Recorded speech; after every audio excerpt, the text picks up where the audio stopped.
Imagine you are in the middle of a sentence. You are articulating a thought that matters to you, perhaps at a dinner table, a business meeting, or a gathering of friends. Suddenly a voice cuts through the air. Someone has stepped over your words, hijacking the conversation and forcing your voice into the background. In that precise moment, a biological switch flips. Your pulse quickens, heat rises to your face. The instinct is primal. Fight back. The average person battles for airtime. They raise their voice, speaking faster and louder to drown out the intruder. They fight noise with noise. But in doing so, they look desperate. They look insecure. They have allowed an external event to disrupt their internal order. The Stoic does not fight noise with noise. The Stoic enters the void. Today we are going to deconstruct the art of handling interruptions, not through aggression, but through the supreme power of silence and selected speech. We will look at why reaction is surrender and how pausing is actually a form of domination. We will explore the wisdom of Zeno and Epictetus to reclaim your dignity. By the end of this video, you will possess the smart phrases and the internal psychology to ensure that when others lose control of their tongues, you remain the sovereign master of your soul. To understand how to stop someone from talking over you, we must first understand the landscape of the interaction. This is the binary frame. On one side, you have the insecure interrupter. This person is volatile. They are terrified of silence. To them, a pausing conversation is a vacuum that must be filled with their own ego. They interrupt not because they are strong, but because they are frantic for validation. They believe that domination of the conversation equates to domination of the room. So, on the other side, we have the Stoic archetype, the observer. The observer is unmoved. The observer understands that true power does not scream, it whispers. When you are interrupted, the trap is to believe that you have been defeated. You feel that by stopping your speech, you have submitted. We need to reframe this immediately. Stopping is not submission. It is a tactical trap. This is what we call weaponized silence. Consider the dynamics of a spotlight. When you are speaking, the spotlight is on you. When someone interrupts, they are desperately trying to grab that spotlight. If you fight them, the two of you are wrestling in the mud, and the audience sees only chaos. But if you immediately stop, if you cut your sentence off razor-sharp precision the moment they speak, you do something counterintuitive. You hand them the spotlight entirely, but you do it while they are stumbling.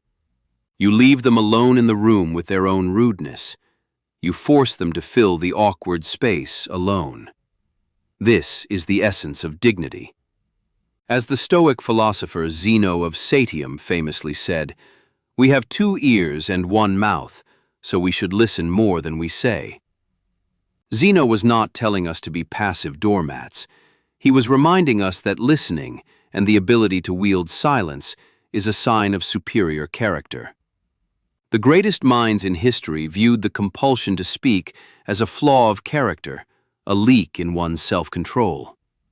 Therefore, when you are interrupted, you must view the interrupter not as a threat, but as a cautionary tale of a lack of temperance. Before we discuss the specific phrases, we must establish the emotional logic bridge. Why are you using these techniques? If your goal is simply to win the argument or humiliate the other person, you have already lost your Stoic footing. You are still enslaved by your ego. The goal of these phrases is not to crush the other person. It is to protect your inner sanctuary. Epictetus taught us that we cannot control what others do, only how we perceive it.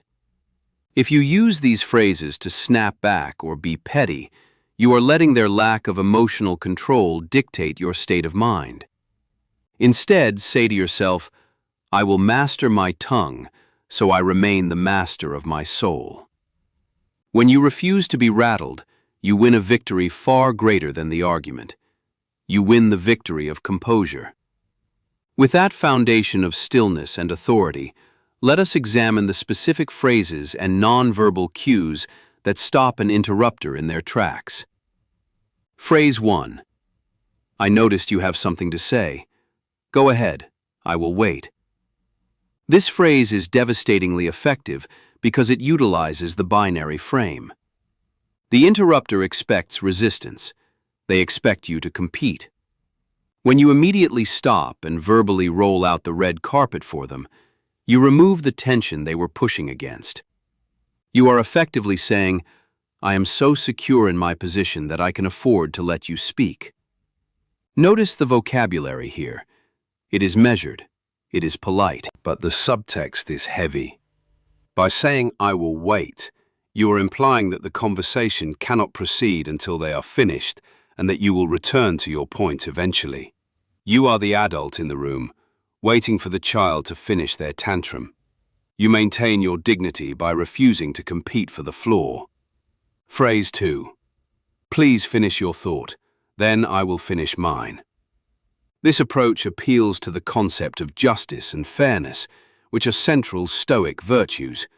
It is not aggressive, but it is firm. It highlights the disruption without being emotional about it. When you are interrupted, you pause, look them in the eye with total stillness, and deliver this line. This establishes a contract.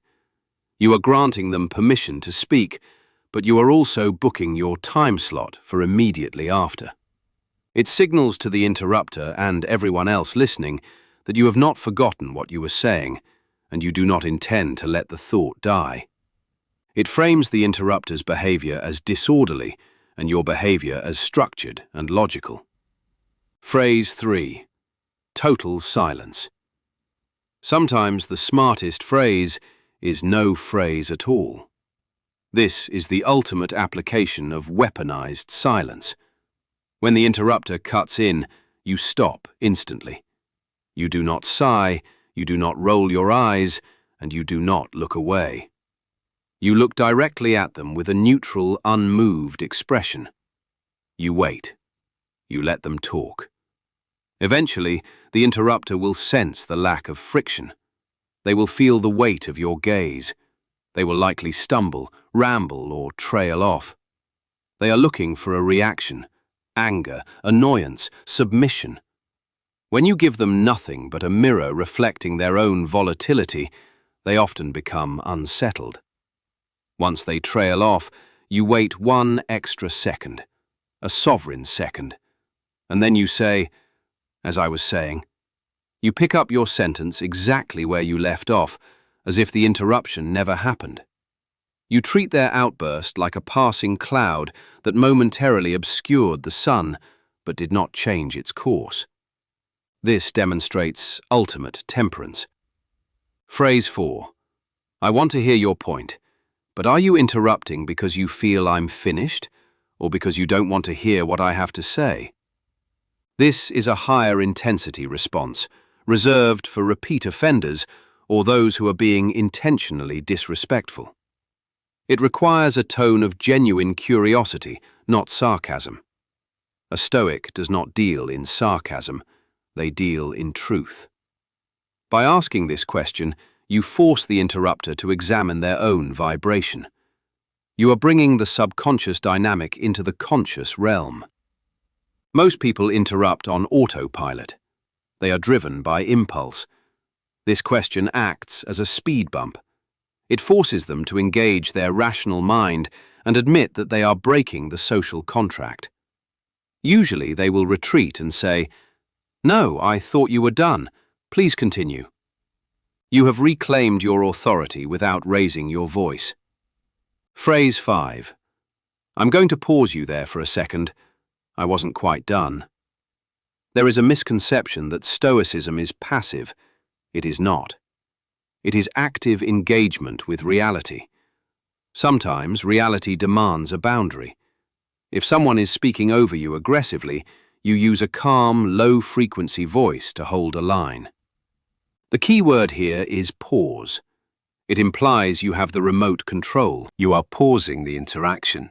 By stating, "I wasn't quite done," you are stating a fact. There is no emotion in a fact. It is not an accusation, it is a report of reality. The average person says this with a whine, "Hey, I wasn't done yet." The Stoic says it with a flat, downward inflection. It is a statement of gravity. It signals that you value your own words enough to protect them. Phrase 6. You seem very passionate about this. Why don't you start, and I will follow? This is a variation of the benevolent yield, but it adds a layer of psychological mirroring. By labeling them passionate or eager, you are framing their interruption as an excess of emotion. In Stoicism, allowing emotions to override reason is a weakness. By kindly pointing out their passion, you are subtly highlighting their lack of control, while simultaneously positioning yourself as the generous, composed listener. You are stepping out of the arena. You are refusing to fight for scraps of attention. You are taking the high ground of the observer. Often, when you give someone full permission to speak, they suddenly have less to say. The thrill of the interruption is gone because there is no resistance to push against. Now, let us integrate this into your daily life.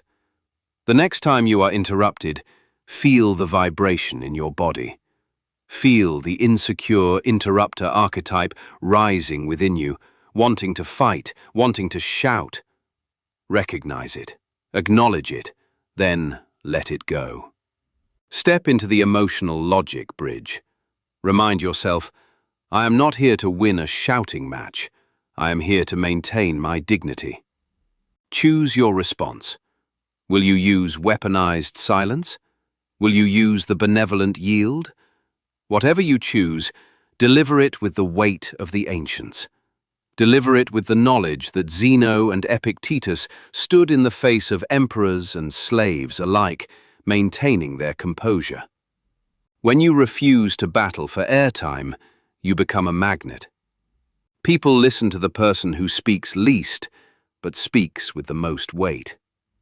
By stopping when interrupted, you are not fading away. You are waiting for the noise to subside so the truth can be heard. The world is full of noise. It is full of people terrified of the void, filling every second with chatter to distract themselves from their own thoughts. Do not join them. Be the contrast. Be stillness in the storm. Remember, the goal is not just to stop them from talking over you. The goal is to ensure that even when the world is loud, you remain unmoved.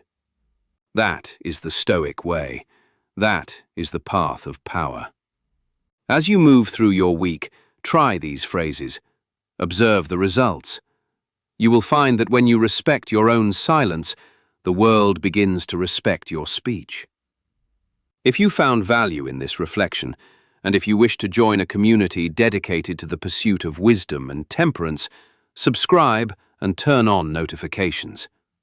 Leave a comment below with the word composure to signal that you have reached the end of this video and that you are committed to mastering your tongue.